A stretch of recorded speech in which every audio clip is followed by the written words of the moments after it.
அப்படி போடு.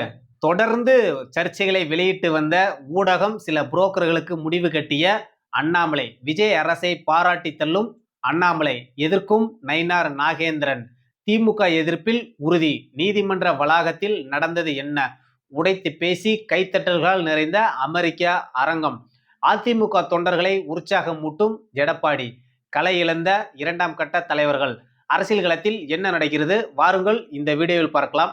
அதற்கு முன்பாக நமது சேனலை சப்ஸ்கிரைப் செய்து கொள்ளுங்கள். அன்பு தமிழ் நெஞ்சங்களுக்கு அன்பு வணக்கம்.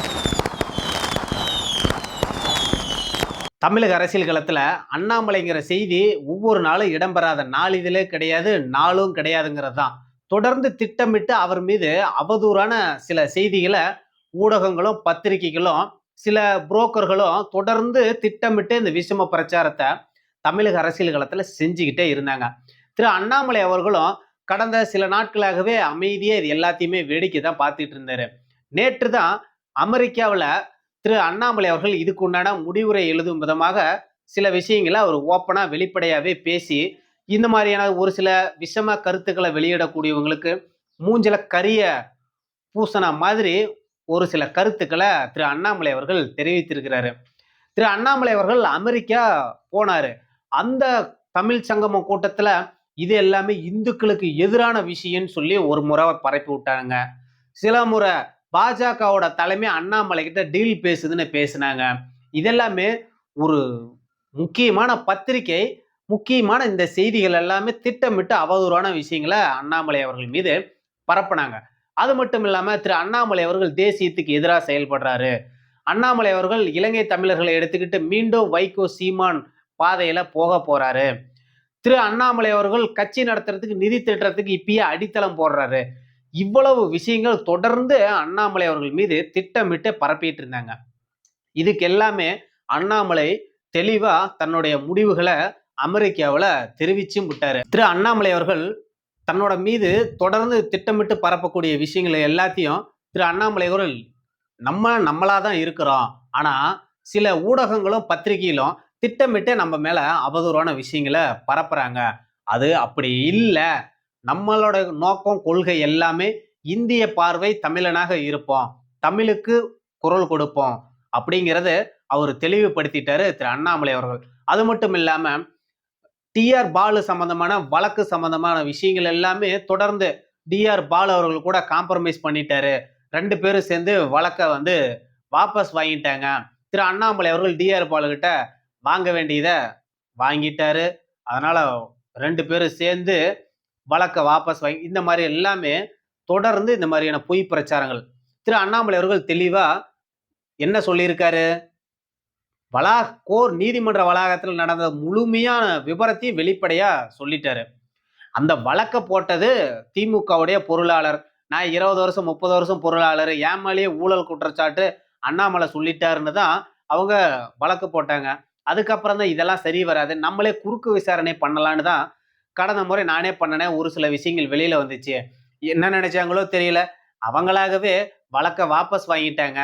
இதுல என்ன தவறான விஷயத்துக்குள்ள அவங்க கொண்டுட்டு போறாங்க. அதே மாதிரி நான் ஒரு வழக்கு போட்டிருந்தேன். அந்த வழக்கு நீதிமன்ற வளாகத்துல நடந்த ஒரு விஷயம். என்னை பத்தி ஒரு அவதரான விஷயம் பேசுறாரு, உடனடியா நான் புகார் கொடுக்குறேன், நீங்க வழக்கா பதிவு பண்ணுன்னு நீதிபதி அவர்கள்கிட்ட உடனடியா சொன்ன ஒரு விஷயம் புகாரா நீதிமன்றமும் ஏத்துக்குச்சு. அந்த அவர் அண்ணாமலை அவர்கள் கொடுத்த புகாரும் டிஆர் பாலு கொடுத்த வழக்கிலேயே ஃபைல் பண்ணி வச்சிருக்காங்க. அவர் கொடுத்த புகார் மனு எந்த விதமான வழக்கும் பதிவு செய்யப்படாம வெறும் புகார் மனுவாக தான் இருந்திருக்குங்கிறதான்.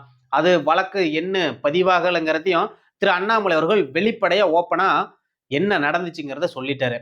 இதெல்லாம் இங்க இருக்கக்கூடிய ஊடகங்கள் எவ்வளவு தவறான விஷயங்கள் எல்லாம் பரப்ப முடியுமோ அவ்வளவு பரப்பிட்டாங்க. நான் டிஆர் பாலு கூட காம்ப்ரமைஸ் என்ன, நம்ம ஊழலுக்கு எதிராக நிச்சயமா குரல் கொடுக்க தான் போறோம், அதுல மாற்று கருத்தே கிடையாது. நம்ம துளியும் ஊழலுக்கு நம்ம அடிபணிஞ்சு போற ஆளே நம்ம கிடையாதுங்கிறதையும் அண்ணாமலை அவர்கள் அடிச்சு நொறுக்கிட்டாரு அமெரிக்காவில்.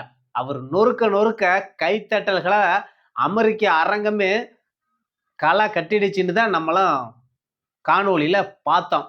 அதனால திரு அண்ணாமலை அவர்கள் மீது தொடர்ந்து இந்த பொய் விமர்சனங்களை பரப்புறத ஃபர்ஸ்ட் இந்த ஊடகங்களும் சில இந்த புரோக்கர் பயல்களும் நிறுத்துங்கிறது தான். ஏன்னா, அவர் மட்டுக்கு அவர் மீது அவரோட வேலைய செய்றாரு. ஏன் அவர் மேல இவ்வளவு வன்மம்? உங்க வீட்ல வந்து கை வச்சுட்டாரா? நீங்க சாப்பிடுற சாப்பாட்டுல கை வச்சுட்டாரா? உங்க பொழப்புல கை வச்சுட்டாரா? அது ஒண்ணும் இல்ல தானே! அப்புறம் ஏன் வந்து அண்ணாமலை அவர்கள சும்மா சும்மா கார்னர் பண்ணிக்கிட்டு, ஏதாவது ஒண்ணு கிளப்பி விட்டுக்கிட்டு, இதுல என்ன உங்களுக்கு சுகம் கண்ட போறீங்க? அவர் அவரோட பணிய செய்றாரு. அவர் எப்படி தெளிவுபடுத்தணுமோ அத தெளிவுபடுத்துறாரு. நீங்க எத வேணா சொல்லுங்க. அண்ணாமலை நேர்மையான மனுஷங்கிறத பலமுறை நிரூபிச்சுட்டாரு. தொடர்ந்து தொடர்ந்து அவர் நிரூபிக்கலாம் இல்ல. அவர் மக்கள் மனசுல ஆழமா இருக்கிறாரு. தொண்டர்கள் பின்னாடி தலைவனா மாறிட்டாரு. மக்கள் தலைவனா இன்னைக்கு களத்துல நின்னுட்டு இருக்கிறாரு. அதெல்லாம் உங்களால பொறுக்க முடியல. எரிச்சலு, வயித்தெரிச்சலு. அதனால ஏதேதோ நீங்க சொல்றீங்க. எதுவுமே நடக்க போறது இல்ல. இன்னைக்கு விஜய் அரசாங்கத்துக்கு ஆப்போசிட்டா அண்ணாமலை அவர்கள் தான் நிக்க போறாங்கிறது உறுதியாயிடுச்சு. ஏன்னா, ஒரு சில விஷயங்கள் விஜயனுடைய அரசாங்கத்த பாராட்டவும் செய்றாரு. அதே நேரத்துல எதிர்க்கவும் செய்றாரு. கடந்த சில நாட்கள்ல அடிமட்டத்துல நடக்கக்கூடிய ஊழல் எல்லாம் விஜயனுடைய அரசாங்கம் ஓரளவுக்கு கட்டுப்படுத்திருச்சு. அது எல்லாமே நம்ம வரவேற்கணும், பாராட்டணும். புதுசா இன்னைக்கு வந்திருக்காங்க. அவங்களுக்கு 1 வருஷம், ஒரு 6 மாசமாச்சும் நம்ம நேரம் குடுக்கணும் இல்லையா? இன்னைக்கு அமைச்சர்களா இருக்கிற பல பேரு ஒரு கவுன்சிலரா கூட ஆகாதவங்க இன்னைக்கு அமைச்சரா இருக்காங்க. அவங்களுக்கு என்ன ஃபைலு எப்படி மூவ் பண்ணணும்? எப்படி தலைமைச் செயலகத்துல என்ன நடக்குது? எப்படி ஃபண்ட் அலோகேட் பண்ணணும்? எப்படி மக்கள அணுகணும்? எந்த விஷயத்த மக்கள்கிட்ட கொண்டுட்டு போய் சேர்க்கணும்? இந்த மாதிரியான விஷயங்கள் எல்லாம் அவங்க கத்துக்கிறதுக்கு ஒரு சில மாசங்கள் ஆகும். அதுவரையிலும் நம்ம காத்திருக்கணும். இன்னைக்கு அடிமட்டத்துல ஊழல்கள கண்ட்ரோல் பண்ணியிருக்காங்க. அதனால அந்த அரசாங்கத்த நம்ம வரவேற்போங்கன்னு திரு அண்ணாமலை அவர்கள் ஒரு பக்கம் வரவேற்க, பாஜகவோட மாநில தலைவரா இருக்கிற நயினார் ஒரு பக்கம் விஜயை எதிர்க்கிறார் கடுமையா. திரு விஜய் அவர்கள் வர 10ஆம் தேதி கரூர் பயணம் செய்ய போறாரு. அரசு நிகழ்ச்சியில கலந்துக்கிறதுக்காக தகவல்கள் வந்திருக்கு. அது கரூர் விபத்து திரு விஜய் அவர்கள் தான் குற்றவாளி. அவர் 12 மணிக்கு கரூர் கூட்டத்துக்கு வரேன்னு சொல்லியிருந்தாரு. ஆனா 7 மணிக்கு தான் வந்தாரு. அதுவரையிலும் அங்க தொண்டர்களுக்கு தண்ணி குடுக்கல, ஒண்ணும் பண்ணல. கூட்ட நெரிசல்கள், அதுக்கு உண்டான ஏற்பாடுகள் விஜய் அவர்களோ, அவரோட நிர்வாகிகளோ யாருமே செய்யல. முழுக்க முழுக்க இது விஜயனால நடந்த மிகப்பெரிய தவறு அப்படிங்கிறத கடுமையா விஜய் அவர்கள நயினார் நாகேந்திரன் அவர்கள் எதிர்க்கிறாரு. ஏன் இதெல்லாம் கடந்த காலத்துல பேசல? திமுக அரசாங்கத்த இவ்வளவு கடுமையா என்னைக்காச்சும் நயினார் நாகேந்திரன் எதிர்த்திருக்காரா? இல்ல. அவரு செய்யவே இல்ல. ஆனா இன்னைக்கு கடுமையா ஒவ்வொன்னுக்கும் குதிரை பேரங்கிறாரு. அது இது ஆளுநர்கிட்ட போய் மனு குடுக்குறாரு. எல்லாத்தையும் ஒவ்வொன்னும் எதிர்த்துக்கிட்டு இருக்கிறாரு. இதெல்லாம் கடந்த ஆட்சி காலத்துல நயினார் வாய மூடிக்கிட்டு இருந்தாரு. இன்னைக்கு ஒவ்வொன்னுக்கும் விஜய எதிர்த்துக்கிட்டு இருக்கிறாரு. நல்ல விஷயம் நடக்கிற விஷயத்த பாராட்டுங்க. இன்னைக்கு நிறைய விஷயங்கள் தவறா நடந்துகிட்டு இருக்குது. விஜய் அரசாங்கம் வந்ததுக்கு அப்புறமும் இன்னும் சட்டம் ஒழுங்குல துளியும் முன்னேற்றம் இல்ல. நடக்க வேண்டிய கொலைகள், கொள்ளைகள், பாலியல் வன்புணர்வு சம்பவங்கள் தொடர்ந்து நடந்துகிட்டு தான் இருக்குது. நீங்க அதெல்லாம் பத்தி பேசுங்க. சம்பந்தமே இல்லாத ஒரு விஷயத்த நீங்க ஏன் எதுக்குறீங்க? நீங்க ஏன் பேசுறீங்க? கரூர் வழக்குங்கிறது சிபிஐ விசாரணையில இன்னைக்கு இருக்கு. திமுகவும் மேற்கொண்டு அணுகுறாங்க நீதிமன்றத்த. அத விட்டுட்டு நீங்க ஏன் வந்து தேவையில்லாம வழக்கு விசாரணைக்கு இடையூறா நடக்கிற மாரி டிவிகேவுடைய ஆதவ் அர்ஜுனாவும் பேசுறாரு. இன்னைக்கு பாஜகவோட தலைவரும் பேசுறாரு. இன்னைக்கு இவங்க 2 பேத்துக்கு எந்த வித்தியாசமும் இல்லாத ஒரு சூழல் இன்னைக்கு மாறிக்கிட்டு இருக்கு. இன்னைக்கு டிவிகேவோட அரசாங்கம் ஒரு முக்கியமான சம்பவத்த அடுத்த கட்ட காய் நகர்த்தல்களை எடுத்து வச்சிருக்குது செந்தில் பாலாஜி விஷயத்துல. திரு செந்தில் பாலாஜி அவர்களுக்கு சம்மன் கொடுத்துட்டு போயிருந்தாங்க. கடந்த சில நாட்களுக்கு முன்பு திங்கட்கிழமை சென்னையில ஆஜராகணுங்கிறது. அவரு ஆஜராகல.